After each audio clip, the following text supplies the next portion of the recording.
Ivan සුබදසක් නාලිකාව subscribe කරන්න කියලා ආරාධනා කරනවා. ඉතින් ඔබ දන්නවා මේ දකුණු කොරියාවේ සිදුවෙච්ච ඉතාම ඛේදජනක සිද්ධිය. ඒ තමයි මේ ඒකේ කෙලිම ප්‍රවෘත්තියේ කියවෙන්නේ අභ්‍යන්තර මත්ස්‍ය ගොවිපලක සිදුවෙච්ච අනතුරකින් ශ්‍රී ලාංකිකයන් දෙදෙනෙක් ඇතුළුව එම ගොවිපලේ හිමිකරු ඇතුළුව තිදෙනෙක් හදිස්සියේ ජීවිතයෙන් සමුගත්තා කියන කාරණේ තමයි මාධ්‍ය වාර්තා කරේ කොරියානු මාධ්‍ය වාර්තා කළා තියෙන. ඉතින් මේක අපිට කර්ම කාරණා දෙකක් හොයන්නට සිද්ධ වෙනවා.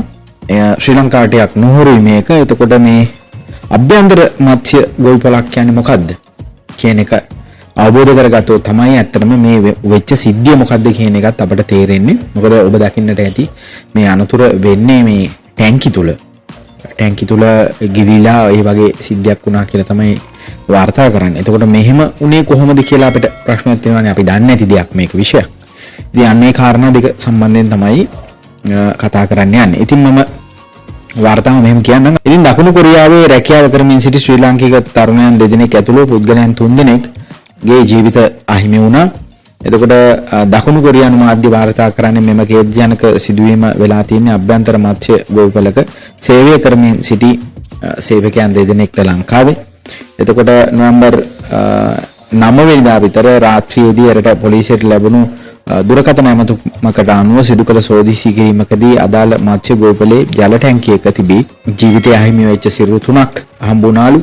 ටැංකියේ විශාලත්වය ගත්තොත් එහෙම මීටර 4ක් පළල, මීටර 3ක් දිගින් සහ මීටර 2ක් උසින් යුතු විශාල ජල ටැංකියක් කියලා තමයි කියන්නේ. මේකෙදි තමයි මේ අනතුර සිද්ධ වෙලා තියෙන්නේ. ඉතින් මෙලෙස ජීවිතය අහිමි වෙච්ච තුන්දෙනා අතර මත්ස්‍ය ගොවිපලේ කළමනාකරුවෙකු වන 50 හැවිරිදි කොරියානු ජාතිකයා ආදී ඉඳලා තියෙනවා. හිමිකරු නෙමෙයි කළමනාකරු. ඉතින් මියගොස් ජීවිතය අහිමිව සිටි අනිත් දෙදෙනා අවුරුදු 20 30 කියන කාණ්ඩවල ශ්‍රී ලාංකික තරුණයන් දෙදෙනෙක්.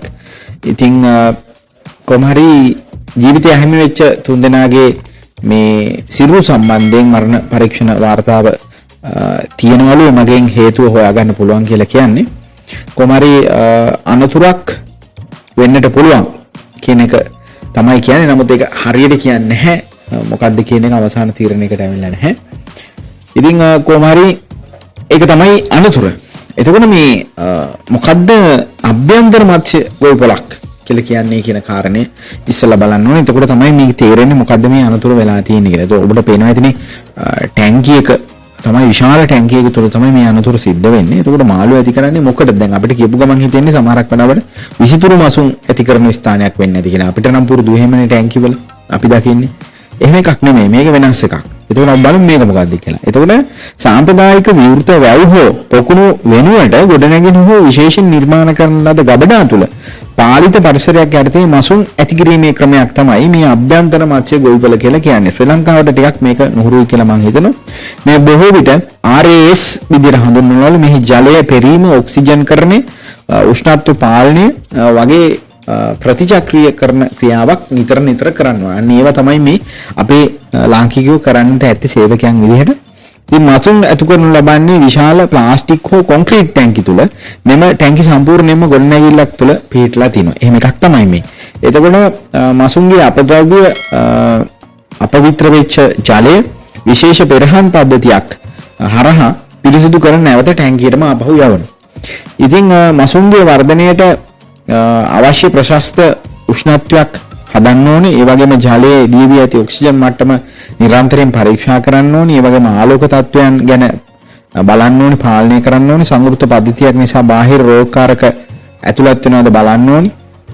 බොහෝ අභ්‍යන්තර ගොවිපළවල් වල ජලයේ ගුණාත්මක භාවය, උෂ්ණත්වය සහ ආහාර සැපීම සඳහා ස්වයංක්‍රීය පද්ධති හයි කරලා තියෙනවා කියලාත් සඳහන් වෙනවා. එතකොට මේ ව්‍යාපාරය සහ වෙළඳපොළ ගැන අපි කතා කරොත් එහෙම නැවුම් මසුන් ගන්න පුළුවන්. මේකෙන් ගොවිපලෙන් කෙලින්ම ලබා ගන්න ඉතා නැවුම් මසුන්, උසස් තත්ත්වයේ මසුන්, සුපිරි වෙළඳසල් සහ ආපනශාලා සහ හෝටල් වෙත තමයි යවන්නේ මේකේ ප්‍රධාන කාර්යය. එතකොට සාමාන්‍යයෙන් මුහුදේ දුර්ලභ වන හෝ විශේෂ සැලකිල්ලක් අවශ්‍ය වන සැමන් වර්ග, තිලාපියා මේ වගේ එක මුහුදු මසුන් වර්ග මෙහිදී ඇති කරනවලු. ඒ කියන්නේ මුහුදේ නෙමෙයි මුහුදේ ඉන්න මාසුන් මේ ටැංකි වල හදනවා කියලා කියන්නේ.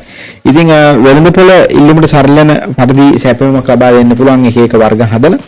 ඉතින් පාලිත පරිසරයක් රසායනික ද්‍රව්‍ය අවම ඇති කරන මාසුන් නිසා පාරිභෝජනීය විශ්වාසයක් සහ හොඳ මේ වැඩක් කෘත්‍රිමව දැන් මුහුදේ හැදෙන මාසුන් සමහරක් වෙලාවට අපි ටැංකි වල හදනවා කියන එක තමයි මේ කියන්නේ. ඉතින් කොහොම හරි මේක කරන්නේ ඇයිද මේ දකුණු කොරියාව ඇයි මේ වගේ ව්‍යාපාරයක් කරන්නේ? ඇයි මේක ජනප්‍රිය කියලා කිව්වොත් එහෙම කුඩා ඉඩ ප්‍රමාණයක විශාල මසුන් ප්‍රමාණයක් ඇති කරන්න පුළුවන්. ඒ වගේම කාලගුණික විපර්යාස සහ ස්වාභාවික විපත් හෝ දූෂණයෙන් තොර මත්ස්‍ය ඇති කරන්න පුළුවන්. දැන් ඉතින් කාලගුණ අපි දන්නවනේ මේ වැහි කාලේට එහෙම යන්න බෑ, හුලං කාලේට යන්න බෑ. එහෙම එකක් නෑනේ මේකේ.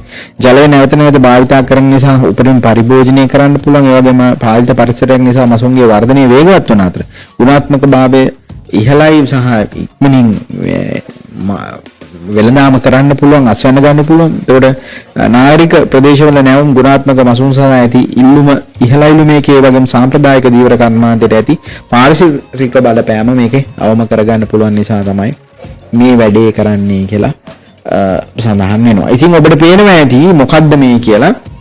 ඒතර මෙන්න මේ වගේ අභ්‍යන්තර මත්ස්‍ය වෙළඳ ගොවිපළක සිදුවෙච්ච අනතුරක්. එතකොට ඔබට පේනවා ඇති විශාල ටැංකි මේකට නිර්මාණය කරන්න ඕන.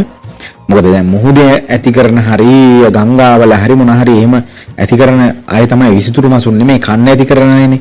ඒතකොට ඒගොල්ලන්ව ඇති කරනවා නම් විශාල ටැංකි හදන්න වෙනවා. එතකොට මේ ටැංකි වල අර ඔක්සිජන් මට්ටම් පවත්වාගෙන යන්න ඕනේ. අර එක එක දේවල් තියෙනවානේ මේ ඒ ටැංකි ඇත්තටම නඩත්තු කටයුතු කරගෙන මං හිතන්නේ දිනපතා ඒ අවශ්‍ය කරන කාර්යයන් කරන්න ඕනේ. අන්න එහෙම වැඩක් කරන්න ගිහිල්ලා තමයි අපේ මේ ශ්‍රී ලාංකික තරුණයන් දෙදෙනෙකුට ජීවිතය අහිමි වෙන්නට ඇත්තේ කියලා අපිට විශ්වාස කරන්න පුළුවන්. ඒ තාමත් අර අවසාන මරණ පරීක්ෂණය නැති හින්දා අපිට හරියට මොකද වුනේ කියලා කියන්න බෑ. නමුත් අන්න ওই වගේ පරිසරයක තමයි ඒගොල්ලන් ඉඳලා තින්නේ. ඒගොල්ලන්ගේ ජොබ් එක මොකක්ද කියලා කිව්වොත් ඒක තමයි. ඉතින් අර කිව්ව ගමන්ම අපිට ඔළුවට එන්නේ ශ්‍රී ලාංකිකයන් විදිහට විසිතුරු මසුන් ගැන. එහෙම එකක් නෙමෙයි මේ. අපි සාමාන්‍ය පරිභෝජනය කරන මසුන් ගංගාවල මුහුදේ එහෙම ඉන්න අය මේ කොරියාවේ ටැංකි වල හදනවා. අන්න එහෙම ගොවිපළක සේවය කරමින් ඉඳපු බොහෝ ප්‍රාර්ථනා ඇතුව නැත්නම් ඊටම අමාරුවේ විභාග ලියලා නේද පොර කාලා භාෂාව ඉගෙනගෙන එහෙම ගිහිල්ලා අමාරුවෙන් ගොඩ යන්න හදපු තවත් තරුණයන්ගේ ජීවිත දෙකක් මේ විදිහට හදිසි අනතුරකින් නැති වුණා කියන කාරණය තමයි අවසානයේදී අපිට කියන්න තියෙන්නේ.